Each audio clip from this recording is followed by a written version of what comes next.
rentrer, Yabou? Hier soir, Yabou a à nouveau refusé de rentrer. Et si Yabou n'est pas décidé à rentrer, personne n'a le droit de rentrer puisque c'est lui le chef. Donc ce matin, je remets de la nouvelle viande. Je lui mets 3 poulets. Allez, Yabou! Allez, Yabou! Yabou! J'ai beau l'appeler, là, à rien, quoi. Mais je te vois, hein. Il me snob, il en a rien à faire. Et j'ai beau tout essayer, quoi que ce soit, rien n'y fait. T'es pénible, hein? Ce sera pas pour aujourd'hui. On a reçu une petite femelle et l'objectif c'est de faire partir les 2 mâles dans un autre parc et qu'un autre mâle arrive plus tard. Et le problème c'est que les 2 mâles ne veulent plus rentrer. Technique bambou, on va essayer. On met la tête du poisson au bout d'une longue tige de bambou et puis on essaie de l'attirer vers l'intérieur, tout ça. C'est mort, ça marche pas, c'est un échec. On va prendre notre technique. Là c'est la technique de pêche, on prend le poisson au bout d'une corde et on va essayer de le tirer vers nous.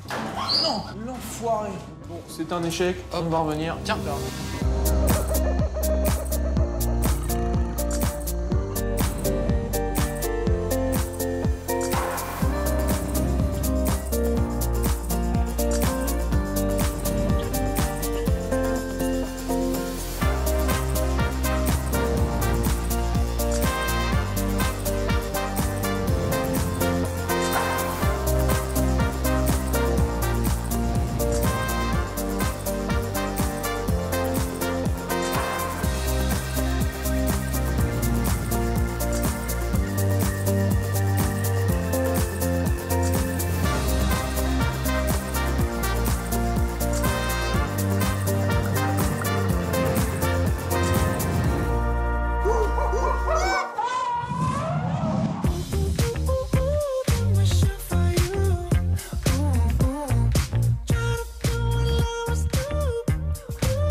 Allez, on fait comme hier. Marjo t'observe comme ça pour la prochaine fois. Ok. Nos 2 nouveaux loups vont très bien, ils s'acclimatent très bien à leur enclos. Bon, après, ils s'éloignent jamais trop du pré-parc parce que c'est vraiment leur zone qui les rassure. Pour l'instant, notre enclos loup est divisé en 2. D'un côté, on a l'enclos, le vrai enclos qui est visible des visiteurs, et de l'autre côté, le pré-parc, ce qui nous sert à les enfermer et les nourrir pour qu'on puisse nettoyer les jours où il y a besoin à l'enclos.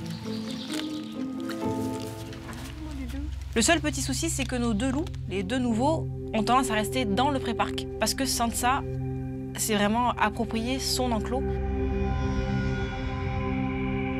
Sansa, pour le coup, depuis que les loups sont arrivés, elle a un petit peu tendance à jouer la dominante et elle les rabat dans le pré-parc. C'est-à-dire que quand ils viennent un petit peu trop dans sa zone, retour à l'envoyeur, vous restez dans votre zone.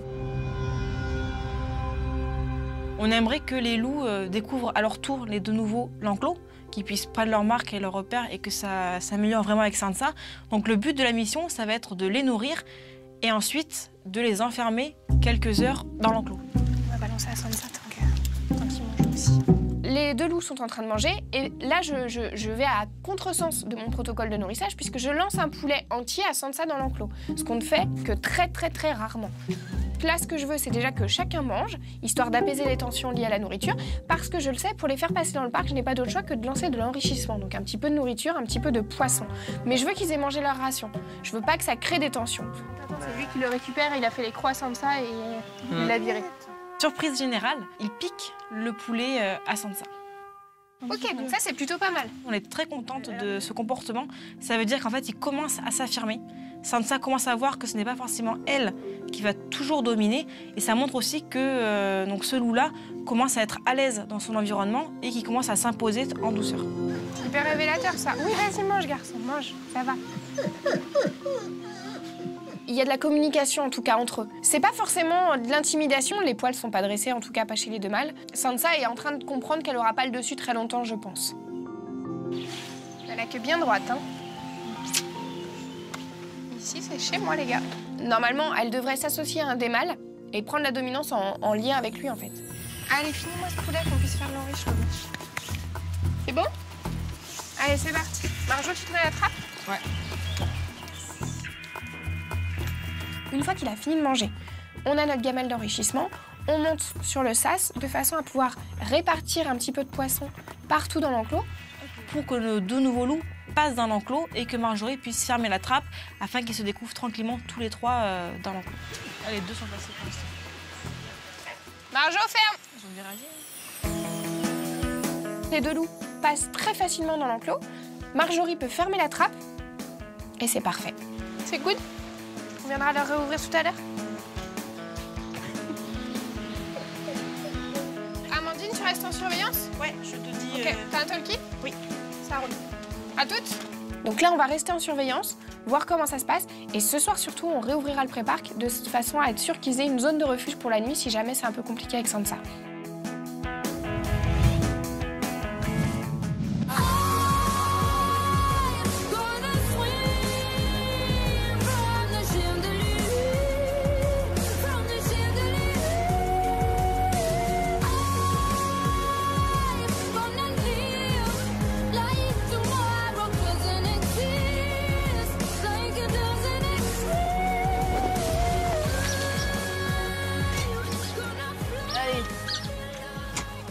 De ces petites là. Depuis quelque temps, on essaye absolument de rentrer nos loutres mâles puisque on doit faire venir un autre mâle et du coup faire partir ces 2 mâles ailleurs. Et c'est très difficile. On arrive à en faire rentrer une, mais l'autre ne veut pas rentrer. Donc on a essayé plein de choses, on a donné de notre temps, on a été très patient. Et ce week-end, Piche a réussi. Piche, par téléphone, il s'était un peu moqué. Il avait dit que si on n'y arrive pas, on l'appelle et qu'il va réussir. Donc bien sûr, nous, on se dit ouais. Sauf que il réussit. Je vais ouvrir là, comme Piche a fait. Formidable, Piche qui a réussi. La technique de Piche, c'est d'enfermer la petite femelle dans la loge de gauche et d'ouvrir la trappe extérieure du milieu. T'es prêt ou pas? On a un peu de pression, mais on y croit. Salut! Encore oui, c'est super, les garçons, génial! Chez Top, tiens là. Tiens, c'est parfait. Allez, Ah, je suis trop content. allez, on mange. Wouh! Je suis super contente parce que au moins ça veut dire que déjà le travail de Piche n'a pas été vain. Avec de la patience. Ça c'est cool. On est sur une bonne lancée et on va le faire et on va le faire et on va le faire. Et normalement le jour J, ça se fera. J'adore le bruit que ça fait quand ça mange. On les adore les loutres quand elles rentrent. Ça veut dire qu'en termes de nourrissage, on va pouvoir les nourrir, on va pouvoir nettoyer à l'extérieur, on va pouvoir penser au transport pour qu'ils puissent partir. Donc ça va, ouais, c'est bien pour tout le monde. Super garçon, super. À tout à l'heure ma bichette. I got no rules, I count 'em.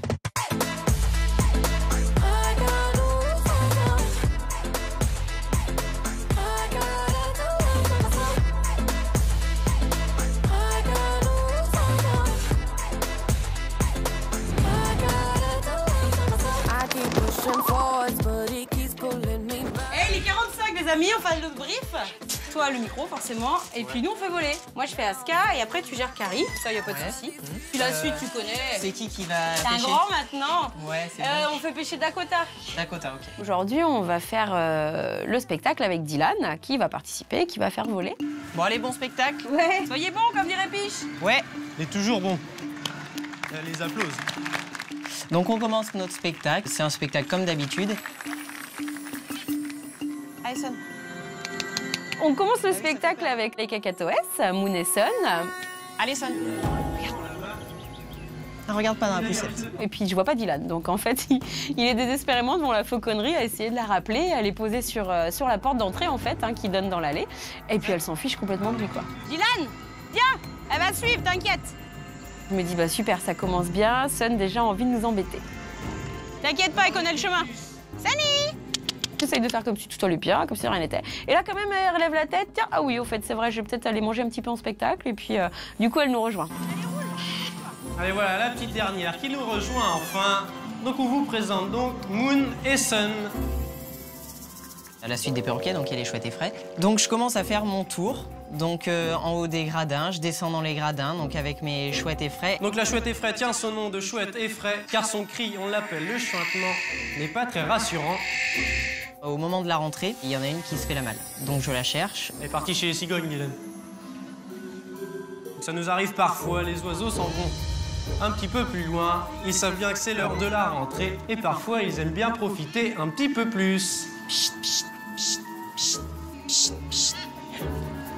Parti vers les bongos.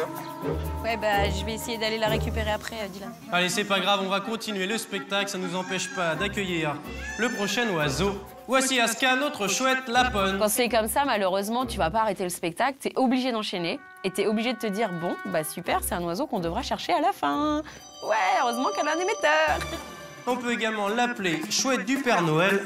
Aska, elle commence son travail comme d'hab, et puis tout d'un coup, elle va en grande tourelle, et là, elle voit le pan. Et Aska se met en mode, oh, mon Dieu, mais il fait peur. Le pan qu'elle voit tous les jours quand même. Aska! Là, Aska girl!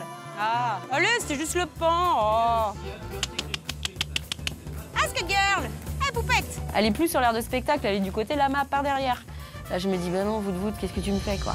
Bon, bah moi, je la suis, hein. Alors, Lou se trouve un peu bête au micro parce qu'il n'y a plus personne. Il n'y a plus Barbara, il n'y a plus Aska.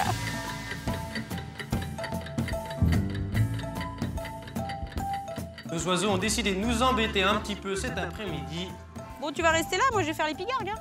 Allez, viens vite là! Dépêche! J'avais clairement envie de dire aux gens, bon bah, on vous présente un truc pourri, je m'en vais, je rentre chez moi. Alors c'est pas grave, on arrive toujours à les retrouver, ne vous inquiétez pas. Allez, viens! Ils finissent par revenir ou alors nous allons les chercher. Enchaîne, Lou, t'inquiète, enchaîne. Allez, c'est pas grave, on va les laisser réfléchir encore une fois. Et on va continuer avec encore des rapaces nocturnes. Je vois très vite que c'est pas la peine. Je la connais maintenant par cœur. Elle va attendre là dans son arbre et puis on y retournera plus tard. Mais en attendant, bah, faut qu'on enchaîne. Tant pis, à tout à l'heure. Débrouille-toi. Donc deuxième oiseau dehors quand même. Ça commence à monter un peu la moutarde au nez. Et cette fois-ci, nous allons accueillir un oiseau qui était rendu célèbre grâce à un film. Je suis sûr que vous la connaissez toutes. Et bah, décidément, ils n'ont pas l'air de vouloir voler nos oiseaux cet après-midi. Hein. Mais qu'est-ce qu'ils ont tous? Qu'est-ce qu'elle a? Maintenant, c'est Carrie qui bloque. Donc Carrie qui est sortie en spectacle là avec Dylan et qui doit aller sur Lou. Chose que les gars, pareil, ils font depuis des semaines et des semaines. Il n'y a jamais eu de souci, quoi. Alors, on ne force pas nos oiseaux à travailler, comme vous pouvez le voir. C'est eux qui décident de travailler, donc s'ils n'ont pas envie de travailler, ils ne travaillent pas. Elle regarde tout autour, elle veut pas y aller. Donc on attend un petit peu, des fois les oiseaux sont pas prêts, donc on attend 2-3 minutes. Mais 2-3 minutes, c'est très long en spectacle. Avance peut-être, Dylan. Ouais, avance, va te positionner comme ça, elle va pas se focaliser sur toi. On fait un spectacle, mais le plus pourri, en fait. Et je me dis, ben, c'est pas possible, faut pas que ça continue comme ça. Donc là, le public, on présente des oiseaux, ils les voient pas ou ils partent tous. La voici. Enfin. Eh bien non, elle décide de partir en plaine. Carrie part. Sauf que Carrie, qui ne part jamais, du coup, n'a pas d'émetteur. Carrie, pour le coup, tu te dis, non, mais c'est pas vrai, Carrie, elle part jamais, quoi. Carrie, c'est pas possible. Donc le Harfang des Neiges a été rendu célèbre grâce au film Harry Potter. Elle est partie. Bon, bah, nous aussi, on s'en va! Elle part vers les attelles. Attends, je l'ai perdu. Il y a les attelles qui s'activent, alors j'espère qu'elle est pas là-bas. Carrie! Je décide de courir après Carrie. Donc là, je me dis, bah ouais, elle est partie vers les attelles. Il faudrait mieux pas qu'elle se trouve sur l'île parce que la pauvre, elle passerait un sale quart d'heure. Ouais, elle est pas sur l'île, mais elle a pas d'émetteur, quoi. J'en ai marre. Limite, j'ai envie d'arrêter le spectacle et de dire, bon, c'est pas la peine aujourd'hui, c'est pas notre journée, on va stopper là tout de suite. Écoute, je vois pas de Carrie à l'horizon, là. Hein. Pas d'Harfang des Neiges. Pourtant, on est au printemps, c'est vert partout, une grosse tache blanche au milieu, ça se verrait. Et puis là, non, bah je la vois pas. Donc on vous présente une femelle prénommée Cheyenne. Puis ensuite, je remonte en tourelle pour faire voler les pigargues. Voici notre pigargue à tête blanche. À partir des pigargues, on va dire que toute notre fin de spectacle est normale.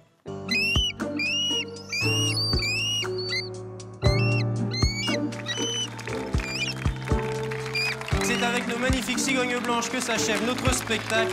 Après le spectacle, on sait ce qui nous attend. Si on a un petit apéro de prévu, bah on n'y va pas en fait. On va à la chasse aux rapaces nocturnes. On a 3 espèces qui sont parties. Enfin, on doit les retrouver, donc bon, faut pas se louper. Merci.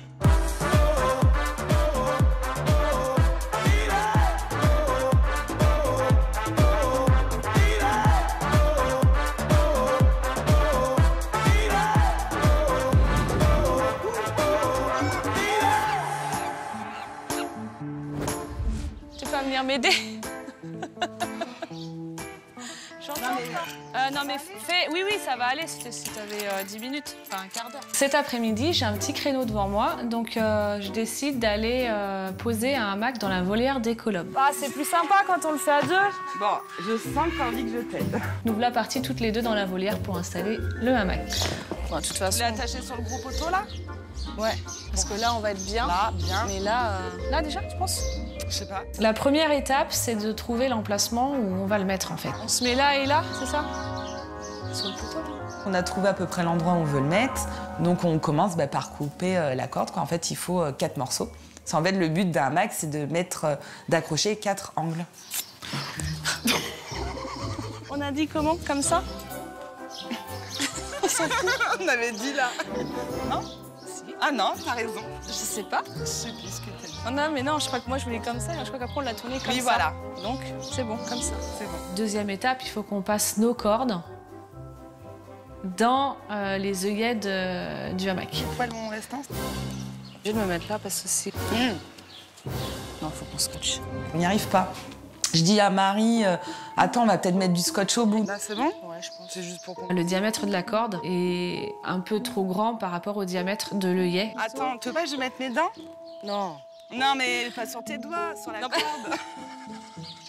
J'ai plus de force dans les dents que dans les mains, moi. Bah alors, vas-y, mais... Moi, j'en ai marre de cette corde qui passe pas. Du coup, je dis à Marie, mais attends, je vais le faire avec les dents, Marie. Parce que je sais que j'ai une bonne pression de mâchoire. Ah ouais, je suis un pitbull, moi. J'ai mal aux dents, je pense. Ah, t'es bien, là. Ah. Non, en fait, non. Ça va pas du tout. Punaise. Ça me fait trop mal au chicot. J'ai trop mal aux dents. Ah, ben là, ça rentre bien. Hein. Ah oui. Mais ils sont nuls, pourquoi ils font pas les mêmes? Je sais pas. Par contre, dans le hamac, il y a des autres trous sur les côtés. Ils sont plus gros. Et après, on la fait ressortir là. Il va falloir juste qu'on trouve un système de nœuds, en fait, pour passer à l'intérieur pour pouvoir le fixer. Ah, et après, Ah.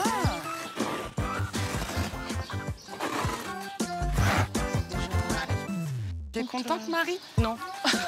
Ce sera très bien pour aujourd'hui. Et puis, quand je trouverai la corde adaptée, je le rechangerai, c'est pas grave. Mais je sais qu'ils vont en profiter, les colobes. Donc, on sort quand même de la volière satisfaite.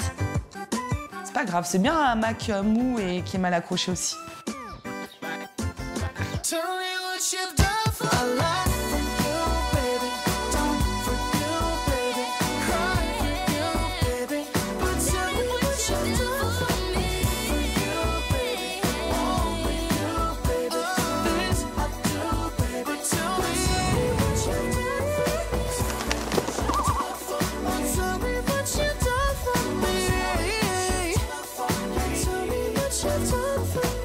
Elle a le combien? Tu te rappelles des numéros? Numéro. D'émetteur? Ah, c'est pas moi qui les ai mis en toile. Attends, ah oui, c'est Claire. Alors moi, j'ai mis 95, mais Claire, elle a pas marqué. Le spectacle terminé, la plus inquiétante, c'est Carrie, puisqu'elle n'a pas d'émetteur. Donc Claire qui est en sono part direct en fait à sa recherche. Et puis nous, on s'organise du coup pour gérer Aska, la petite chouette. Claire, tu m'entends, Claire? Ah, Carrie. C'est bon. Ça, déjà c'est une. cool. Merde. Elle était où, la Carrie? Mon Dieu. Oh, ma Carrie. Elle était où? Devant la grange. C'est la seule qui n'avait pas d'émetteur, donc t'es bien contente qu'elle soit retrouvée la première. Et puis après, on va pouvoir se focaliser sur les autres qui ont des émetteurs. Tu te souviens de l'émetteur de la petite effraie marron? Est-ce que t'as pas noté? Oui. Si, c'est Noisette, c'est le 3. Non, c'est pas Noisette, c'est l'autre, la petite effraie marron. Ah, c'est Bac Bleu. T'es sûre, hein? Moi, il m'a dit Noisette, alors... Tu te trompes pas de chouette, bah va chercher les deux autres. Parce que si c'est la chieuse qui enlève son émetteur, on est mal. Personne n'est capable de me dire le numéro de l'émetteur de la petite chouette effraie. C'est Noisette, je crois. Viens, ma puce. Noisette, ça. Ouais, donc c'est bien la petite marron qui nous manque. Elle a le 3. Attends, j'ai pas regardé s'il y avait des émetteurs. Ouais, regarde si... J'espère que l'autre l'a pas enlevé avant de sortir. Pour moi, c'est le 3. Mais non, il est là. Il est là, bah alors c'est le 5. Le 5? Chaque émetteur en fait a un numéro bien précis et une fréquence qui va avec. Donc en fait moi, voilà, il faut que j'ai le bon numéro pour aller chercher l'oiseau. Il y a pas à tortiller quoi. C'est le 1 qui nous manque. Attends, 2, 4, 6, 7. Claire, ce serait pas plutôt l'émetteur 1 que t'as mis aux effraits? Ah bah écoute, il me semble que le 1 il est rangé, alors après... Ouais, mais une chose est sûre, notez les numéros que vous mettez sur les oiseaux avant de les sortir, on perd du temps là. Là, on se retrouve avec 8 émetteurs allumés et il faut retrouver celui de la chouette effraie.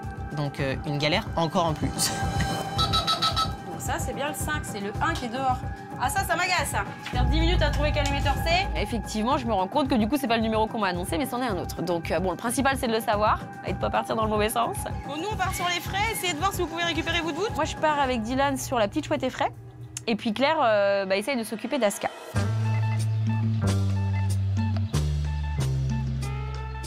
Du coup, pour retrouver un oiseau qui a un émetteur, on a tout simplement un espèce de boîtier avec des antennes qui s'appelle un récepteur. Et en fonction du bip, tu vois dans quelle direction tu pars chercher ton oiseau. Comme plus par là, je pense. Plus par là. Par là, par contre. Hein. Ah, ça bip par là. Hein. On sait que tous les autres émetteurs ont été éteints et il reste plus que celui de la chouette effraie qui est allumé. Donc on sait que c'est notre chouette effraie qui est dans l'enceinte du zoo. Donc déjà, elle n'est pas partie. C'est un soulagement. Mais elle est où dans le zoo? Je sais pas du tout si on peut ressortir au bout, hein, je te le promets pas. Quelle excursion? Ouais, mais on aime ça. Elle est partie voir les loups. Quand ça bip vers les enclos des animaux dangereux, on a toujours un petit peu des pensées négatives. On se dit, oh là là, pourvu qu'elle soit pas tombée dans l'enclos, parce que évidemment, la réaction d'un fauve ou d'un ours, ça va être soit de jouer avec l'animal, soit de le manger. Hein, donc faut pas se leurrer, ça reste des prédateurs, donc c'est tout à fait normal. Elle est quand même pas allée voir les loups. Chut, chut, chut, chut. On s'approche de plus en plus de l'enclos des ours polaires, donc ça nous fait de plus en plus peur. Oh non, t'es où? Elle est là-dedans. Ça se trouve, elle est dans le lodge derrière. C'est quoi ça là-bas, derrière? Et ça quand même bip quand même plus fort en bas. Hein. Elle serait bien posée au sol dans le lodge en fait. Ah mais je la vois. C'est vrai? T'es là ma choupette. Bah alors, qu'est-ce que tu fous là? Le lodge des ours polaires, en fait, c'est une maison qui est à l'intérieur du zoo, qui n'est pas visible par les visiteurs. En fait, elle est un peu cachée. Et c'est là où on peut passer une nuit avec les ours polaires ou les grizzlies ou les makikatas, ça dépend. Dis-moi, j'ai besoin de rentrer dans le lodge des ours polaires. J'ai une petite chouette effraie qui est posée au sol dedans. Je vais prévenir les clients. J'appelle les personnes des lodges. J'ai Marion doit me rejoindre pour m'ouvrir le portail. Et où ma princesse? Ma petite poupette! Viens voir maman. Viens, c'est bien ma princesse, viens. Voilà. Bon oui, tout va bien, c'est bon Dylan. Elle saute direct sur le gant. Je la récompense avec une belle récompense et puis on rentre au bercail. Donc c'est parfait. Surtout qu'entre-temps, Claire m'a appelé pour me dire qu'elle avait Aska. Ça sentait la soirée pourrie où on finit à pas d'heure. Et en fait, allez, en une demi-heure, 3/4 d'heure grand max, tout est rentré dans l'ordre, donc ça va. Là, c'est bon, on peut boire l'apéro tranquille ce soir en fait. Bon, merci Marion. Merci beaucoup.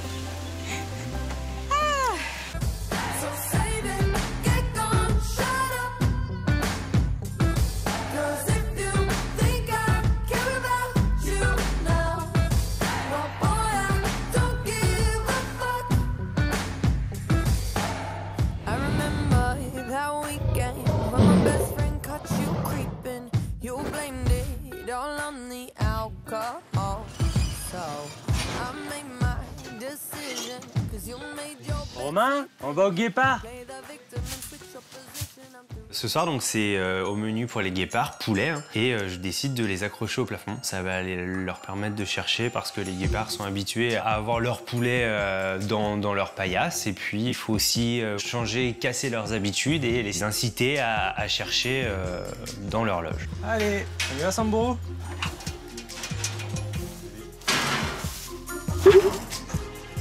Quelle délicatesse.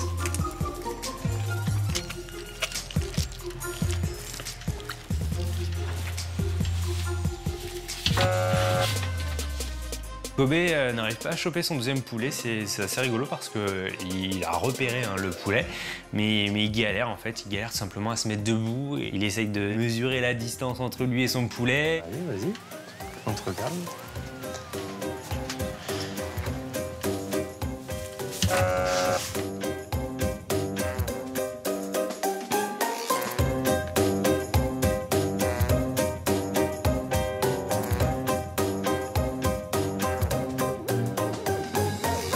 Donc c'est rigolo à voir, mais encore une fois, voilà, si c'était trop facile, aucun intérêt de le faire.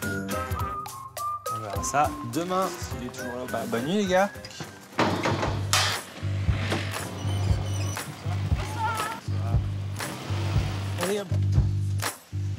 Allez Yabou, est-ce que tu râles ce soir? Yabou? Ouais, mal barré ça. Je vois qu'Yabou commence à grogner. Et quand Yabou râle, c'est mauvais signe. Ça veut dire que ça va être très compliqué de le rentrer. Et depuis quelques jours, c'est quand même assez compliqué chez les lions parce que Yabou nous fait un peu tourner en bourrique. Il refuse complètement de rentrer. C'est forcément lui qui décide, lui qui mène la danse. Et quand c'est comme ça, quand Yabou est de mauvaise humeur, il bloque tout le monde dehors. Interdiction totale de rentrer dans le bâtiment. Allez Yabou, là. Tu me fatigues. Viens. Allez, grouille-toi. Je sais pas pourquoi il refuse de rentrer en ce moment. Alors est-ce que c'est parce que Nikita est en chaleur, même si on n'observe pas d'accouplement? Est-ce que c'est parce que Yabou est de mauvaise humeur? Est-ce qu'il y a des conflits dans le couple? Je ne sais pas. Allez, viens. Allez, encore. Allez. Allez, Yabou. On peut pas faire les entretiens d'enclos, sauf qu'il faut aussi quand même qu'on vérifie nos sécurités. Donc il faut de la patience, de la persévérance, mais ça paye pas toujours. Allez. Allez. Encore. Non. Allez. Il vient vers la trappe, il regarde ce qu'il y a à l'intérieur, sauf que je peux pas faire mieux, quoi. Allez, grouille-toi. Ça suffit ton cercle. Allez, encore. Ça commence à mettre mes nerfs à rude épreuve parce que voilà, j'en ai marre de passer du temps à essayer de le rentrer. Je vais pas augmenter les rations parce que Yabou refuse de rentrer, ce serait trop facile, donc non. Et puis quand Yabou aura enfin fini d'avoir sa mauvaise tête, peut-être que Yabou voudra bien rentrer. Ça va, tu peux bien faire une journée. Ben voilà. Tu vois quand tu veux. Je finis tant bien que mal par fermer cette trappe. Et victoire parce que voilà, au bout de 3 jours, on a enfin réussi à rentrer Yabou. Allez. Du coup, on pourra enfin faire notre entretien d'enclos, vérifier nos clôtures. Et tout sera nickel pour repartir pour de nouvelles aventures. Allez, bonne nuit. Peut-être pas de contrôle de nageoire ce matin. Ça va être Amandine qui va s'occuper de faire la pesée des otaries. Comment il va ce matin? Donc je commence par peser Cookie. 120 kilos tout rond. 120 tout rond. Alors Amandine est en train de s'occuper de Cookie et je me rends compte qu'en fait il y a une espèce de surépaisseur. Nous on le voit très vite quand ils ont des bobos en fait. C'est vrai qu'avec les poils, ça gondole. Ah, je tiens un target du coup? Ouais. Je demande à Amandine de garder Cookie en target et je vais aller regarder. Ce matin, c'est le départ de notre femelle python réticulée en fait qui s'en va vers un autre parc. Il faut savoir que le python réticulé, c'est quand même le serpent qui détient le record du monde du serpent le plus long. Donc du coup, Anthony, son rôle, lui, ça va être d'aller chercher le serpent dans le terrarium, donc le prendre derrière la tête pour éviter qu'il se retourne.